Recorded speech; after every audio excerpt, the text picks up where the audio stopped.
아멘. 할렐루야. 오늘 이번 저와 여러분과 교회 속에 주의 평강과 축복이 넘쳐나기를 주의 이름으로 축원합니다.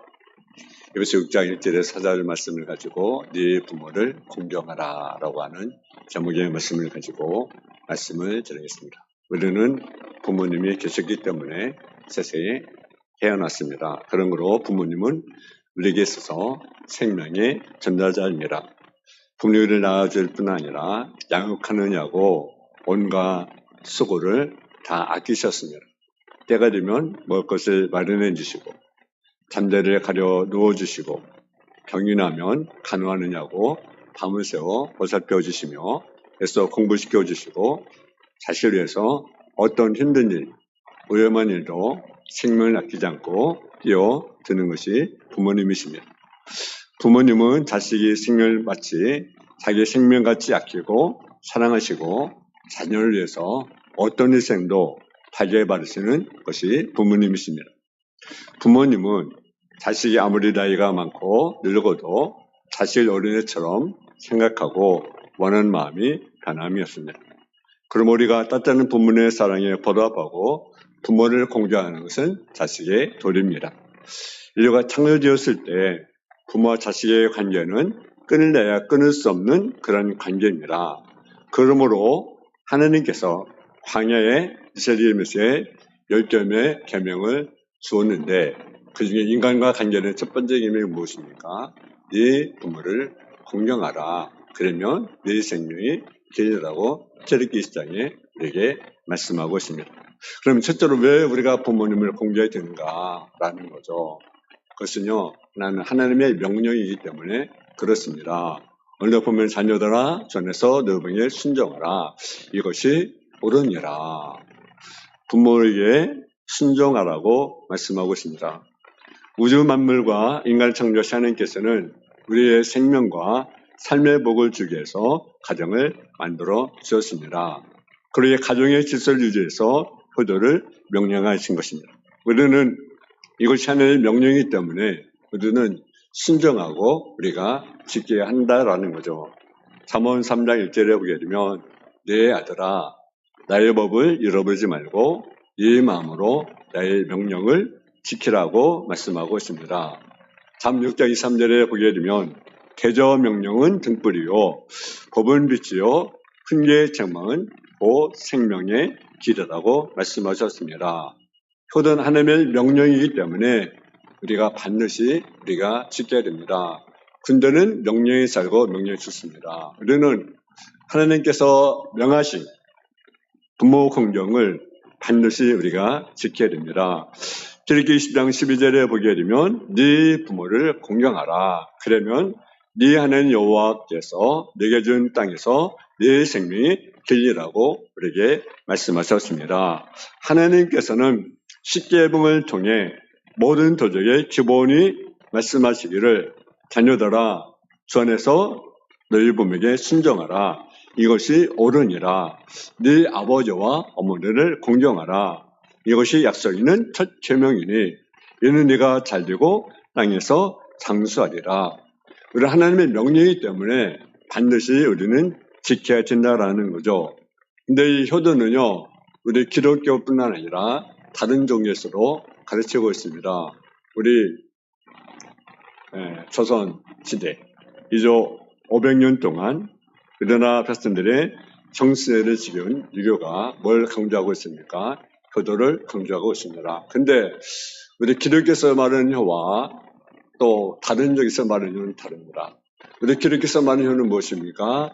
주 안에서 부모에게 순종하라 라는 것입니다. 초기에 기독교 한교에 들어왔을 때 그때 한국 사람들은 유교를 믿었기 때문에 제살 따는 부모님들에게 제사를 지냈습니다.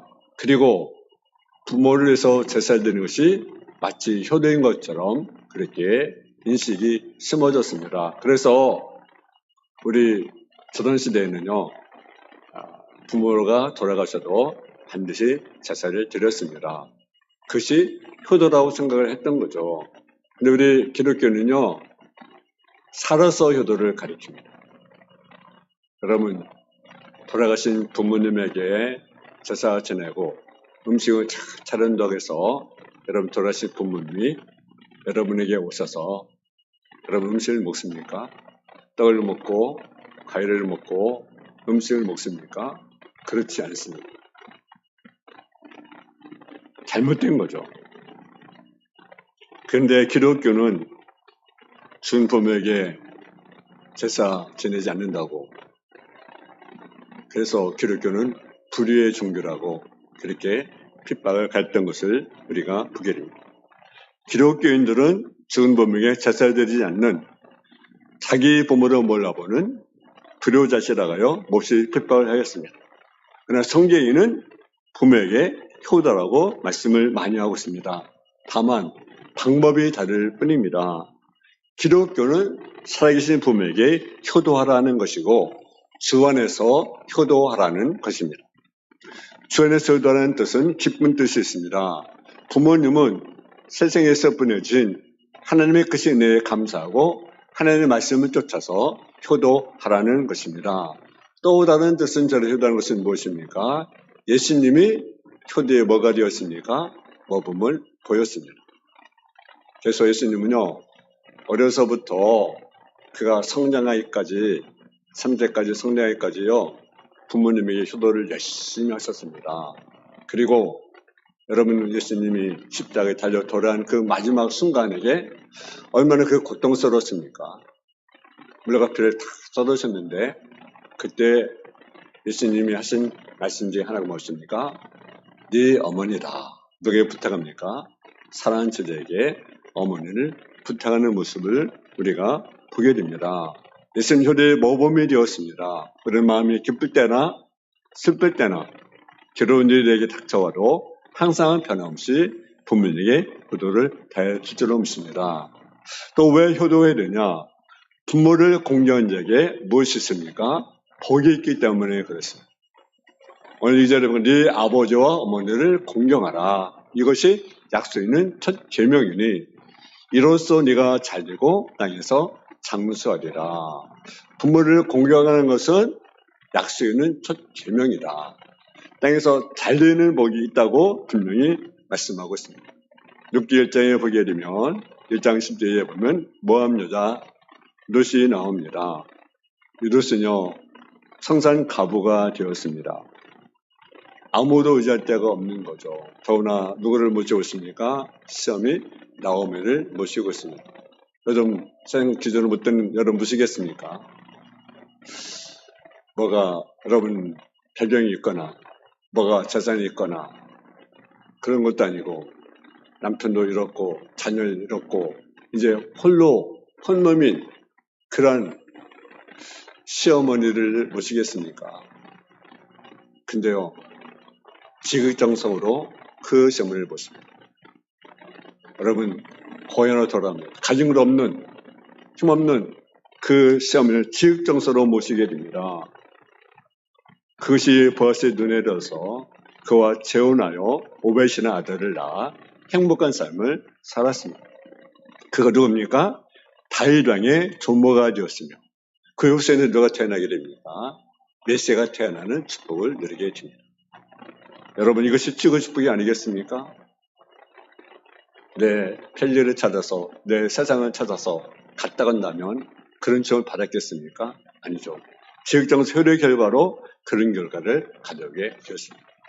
또 다른 예가 있습니다. 어릴 때부터 아버지 야곱의 심부름을 잘한 요셉은 형들의 명을 받아서 그들의 손에 팔려 애굽의 종으로 팔려가게 됩니다. 거기서 또 모험을 받아서 어떻습니까? 보디바 아내의 모험을 받아가지고 감옥에 갇히는 신세가 됩니다. 그러나 하나님께서 결국 그를 인정하시어 그를 애굽의 총리로 기이한 자리에 오르게 하셨고 다시 그의 아버지 야곱을 영접하여 효도함으로 110세까지 되도록 건강하게 오래 살게 축복되었던 사실을 우리가 보게 됩니다. 우리나라는 해마다 부모의 효도를 잘하는 사람들에게 효도상을 주어 국민에게 효도의 모범을 보여준 일을 하고 있습니다. 참으로 귀한 일이 아닐 수가 없습니다. 이로부터 부모님 효도하는 사람은 사람들 인정뿐 아니라 하나님께로 인정을 받아 축복을 받게 되는 것입니다. 부모님이 우리를 낳으시고 기르시고 가진 고생을 생각하면은 분명히 건강할 때나 병들을 때나 나이가 많아서 움직이기 어려울 때로 분명히 효도하는 저와 여러분 되어지기를 주의 이름으로 축원합니다. 또 왜 우리가 효도해야 되냐? 부모님 사랑이 크기 때문에 효도를 해야 된다라는 거죠. 창세기 3장 16절에 보게 되면 하나님께서 여자에게 이르시되 네가 네게 잉태하는 고통을 크게 더하리니 네가 수고하고 자식을 낳을 것이다. 여러분 자녀들이요 저절로 생기지 않았습니다. 생명은 부모님의 희생과 사랑과 봉사로 양육되었기 때문에 강력한 것입니다. 이런 부모님의 사랑과 희생에 보답하기위해서 자녀들은 마땅히 효를 실천해야 된다는 사실이죠. 중국 호세에 이러한 이야기가 있습니다.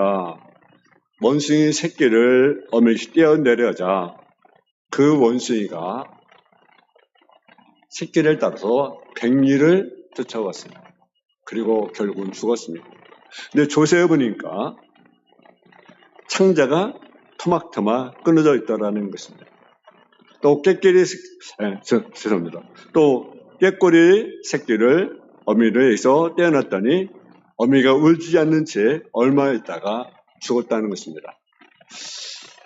살펴보니까 깨꼬리 어미의 창자와 간장이 다 녹아서 죽었다는 것입니다. 이러보건대 우리는 항상 하신 부모님의 사랑이 어떻게 하는지를 진작에 볼 수 있습니다. 저는 부모의 사랑과 헌신과 봉사와 희생에 보답하는 것이 마땅한 일이기 때문입니다. 또 왜 우리가 부모를 공경해야 되냐? 예수님이 본을 보여주었기 때문에 그렇습니다. 여러분 요한복음 2장 1절에 보게 되면 예수님께서 갈릴리 가나 혼잣집에 참여했습니다. 거기는 예수의 어머니로 참석하셨고 제일로 참석을 했습니다. 근데 포도주가 떨어졌습니다. 그때 예수님의 어머니가 부탁을 합니다. 그 부탁에 순종해서 어머니를 기쁘게 섬기기 위해서 기적을 베푸는 사실을 우리가 보게 됩니다. 또 예수님께서 10대 달려 돌아가실 때로 고통 중에 사랑하는 제자 요한에게 어머니의 부탁을 말씀을 우리가 볼 수가 있습니다. 누가복음 2장 51절에 보게 되면 예수님은 공생이 시작하기 전에 산책되기 전에 고향에서 목수로서 존재를 최선을 다하고 또 부모에게 효도를 다하는 모습을 우리가 볼 수가 있습니다. 또 왜 효도를 해야 되느냐? 자녀가 잘 되고 반드시 늙어서 자녀들에게 더 큰 효도를 받는 방법이기 때문에 그렇습니다. 그때 우리는 효도를 받기 위해서라도 효도를 해야 된다는 거죠. 오래 살고 싶은 사람은 효도를 해야 합니다. 늙어서 자식들로부터 효도받고 싶은 사람은 효도를 해야만 하는 것입니다. 중국 초나라 때 일입니다. 초나라에 원곡이라는 사람이 있었습니다. 근데 이 원곡이라는 사람이 있었는데 그의 아버지가 어느 날 그 할아버지를 술에 싣고 가서 버리라고 말을 합니다. 그래가지고 이 원곡이 아버지의 명에 따라서 산속 깊은 곳에 가서 할아버지를 버리고 왔습니다. 그리고 쓰레는 그대로 끌고 갔습니다. 그래서 이 아버지가 할아버지와 더불어 그 쓰레도 마저 버리고 오지 왜 그 쓰레를 가져왔냐면 큰 쓰레로 그를 끈졌습니다. 그러니까 그 원곡이란 그 사람이 뭐라 했습니까? 어머니가 아버지가 늙으시면 이 수레에다 아버지를 모시고 버리려고 내가 수레를 끌고 왔습니다. 그래서 원곡의 아버지가 충격을 받고 그 할아버지를 다시 데리고 오셔서 모시고 와서 조소로 열심히 봉양을 했다는 이야기입니다. 여러분, 우리는 언젠가는 늙습니다. 그러니 우리를 지금 불의하면 위로 늙어서 똑같이 불의를 받습니다. 하나님 언제든지 누구에든 심대로 거두기 때문입니다. 그럼 우리가 잘 되고 장수하고 늙어서 효도받기 위해서라도 분명히 효도를 해야 합니다. 신과 얻은 법칙을 제정하신 하나님께서는 반드시 이런 먹어 주기 위해서 효도의 제도를 정해 놓으신 것입니다. 두 번째로 그럼 어떻게 효도하는 것이 바른 효도 방법입니까? 본문에 보게 되면 뭐라 했습니까? 자녀들아 주 안에서 너희 부모에게 순종하라고 말씀합니다. 주 안에서 순종하라는 것입니다. 자, 순종은 무엇입니까? 주님의 법을 먼저 따르라. 주님의 법과 육신의 부모의 말씀에 차이가 있을 때는 먼저 주님의 법을 먼저 따라야 된다라는 거죠. 왜 그렇습니까? 그 이유는 우리 부모님들도 다 하나님 아버지의 백성이 되기 때문에 그렇습니다. 부모된 이들이 자녀들이 순종할 때 가장 기쁨을 느끼게 되는 것입니다. 이것이 하나님 아버지의 교회도 마찬가지입니다. 육신의 부모나 하나님께 효를 실천하는 것은 순종하는 것입니다. 그래서 순종하는 저와 여러분 되시기를 제 이름으로 축원합니다. 순종효도인 것을 가르치는 고사가 있습니다. 시골 가난한 집에 홀 어머니를 모시는 그리고 살고 있는 아들이 하나 있었습니다. 이 아들이 효자로 유명해졌습니다. 아, 저 아들이 효자구나. 근데 그 동네에 또 어떤 아들이 있냐면 양반집 아들인데 이 아들도 열심히 부모에게 섬기는 그런 아들이 있었습니다. 근데 이 아들은 인정받지 못하는 그런 아들이었습니다. 그래서 이 아들이 왜 나도 열심히 부모를 공경하는데 왜 나는 효자라고 하지 않고 저 가난한 집 아들만 효자로 소문할까? 그래서 한번 어떻게 효자나 보자 한번 그래서 구경을 갔습니다. 그래서 구경 갔는데 그 홀어머니를 모시는 아들이 이제 일하고 와서 지게 받쳐놓더니 발을 씻는 겁니다. 근데 발을요 자기가 씻는 것이 누가 씻겨줍니까? 어머니가 발을 씻겨주는 거예요. 이상하잖아요, 그죠? 아들이 어머니 발을 씻겼는데 어머니가 발을 씻겨주는 겁니다. 근데 좀 있더니 발을 씻고 나니까 어머니가 그 아들의 어깨를 주물러 주는 거예요.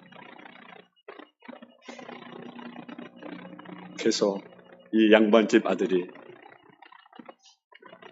뛰쳐 들어가서 아들을 야단칩니다. 야, 니 자네가 이 동네 효자라고 해서 내가 배워볼까 하고 왔는데 이것이 뭔가? 왔더니 어머니한테 발을 씻기라 하고 어깨 주물러라 하고 그러니까 효자가 겸손히 들어주시면서 이렇게 말을 했습니다. 나는 어떻게 하는 것이 효도인지 모릅니다. 그저 어머니가 좋아하는 것을 하고 싶은 대로 하시도록 맡겨드릴 뿐입니다.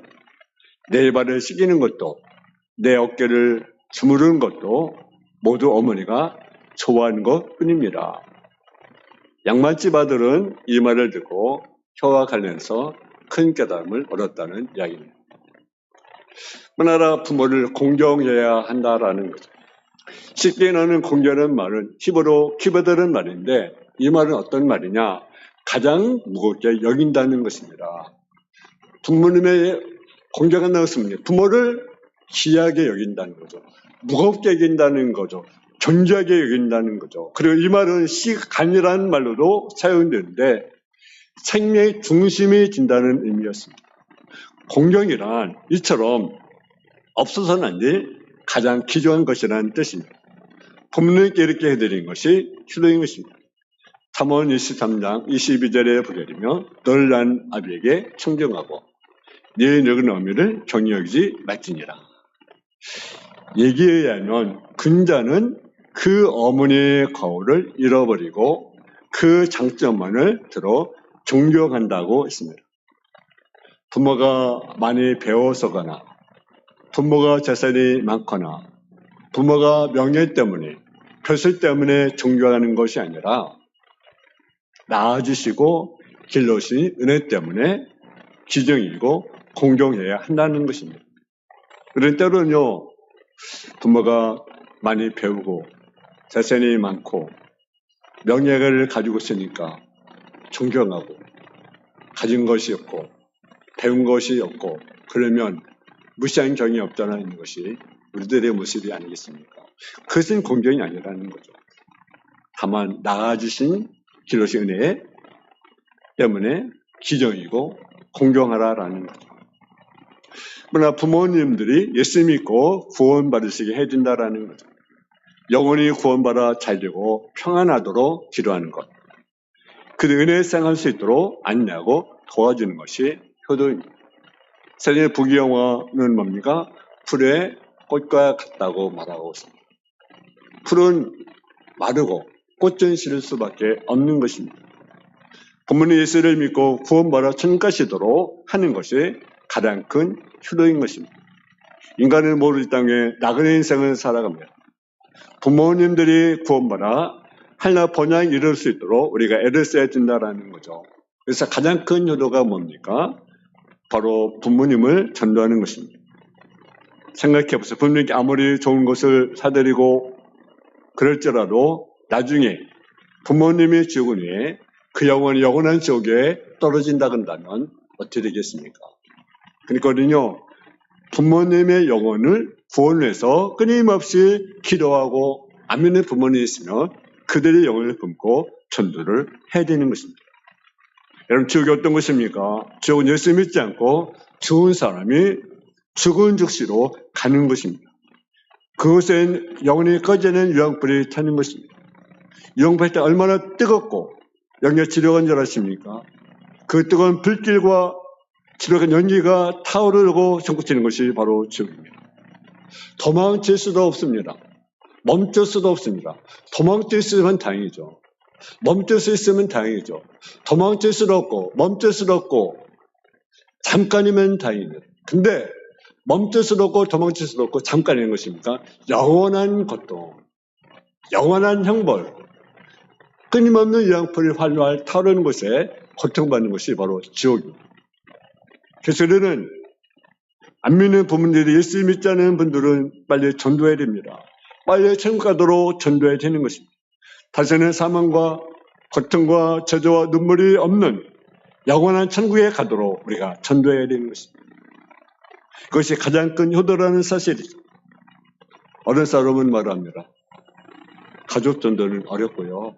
부모님 전도는요, 더 어렵습니다. 그렇게 말을 합니다. 물론 어렵습니다. 그러나 부모가 지옥으로 끌려가고 있습니다. 부모 영혼이 지옥의 렉카처로 견인되어 가고 있습니다. 저층에 끌려가면 영원한 저주를 받습니다. 그걸 보는 자식이 가만히 있으면 되겠습니까? 아니야 되는 거죠. 성프란시스 선다스는요, 예수 믿고 부모님부터 엄청난 핍박을 당했습니다. 성프란시스는요, 아버지가 프란시스를 자식이 될 수 없도록 재판을 청구했습니다. 선다스는 아버지가 아들이 예수 믿는 것으로 아들을 독살로 죽이려고 했습니다. 참 악하죠, 그죠? 어떻게 예수 믿다고 아들을 죽이려고 합니까?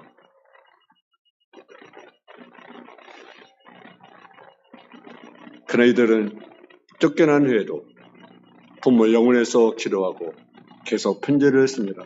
예수 믿어야 합니다. 예수 믿고 천국 가야 합니다. 끊임없이 편지를 썼습니다. 예수 믿고 천국 가자고 호소하고 하였으나 결국 그들은 본능을 전도하는 산치구의 효자가 되었습니다. 상선업은 열심, 그런 진념으로 하면 안 될 수가 없습니다. 다 부모를 전도할 수 있습니다. 그래서 가장 큰 효자가 되는 것입니다. 그러나 이 부모님이 돌아가신 분은 어떻게 할 것인가? 그것은 나와 내 형제들, 가족들이 신앙생활을 잘 하는 것입니다. 또 심지어 보면 그것이 돌아가신 부모님의 소원이고 학술 교대인 것입니다. 여러분, 부모님을 효도할 수 있기를 바랍니다. 이것이 하나님께 영광 돌리는 일이고 하나님으로부터 축복한 일입니다. 지금 잘하시기 바랍니다. 그래서 여러분이 이 땅에서 살면서 하나님의 주신 복을 받아 누리는 저와 여러분 다 되어지기를 주의 이름으로 축원합니다. 사랑의 아버지 하나님, 은혜와 사랑에 감사함을 드립니다. 우리가 부모님을 공경할 수 있는 은혜를 주시옵시길 원합니다. 부모님을 공경해서 하나님의 명령입니다. 내가 땅에서 잘 되는 것이고 내가 회로받는 방법이고 또한 부모님이 허다한 것은 예수님이 본을 보인 사실을 우리에게 말씀하고 있습니다. 우리로 주님을 본마다 나를 낳아주시고 길러신 그 부모님 위에 효도하는, 부모를 공경하는 참된 믿음의 숭배 삶의 모습이 되게 하여 주옵소서. 예수님의 이름으로 기도했습니다. 아멘.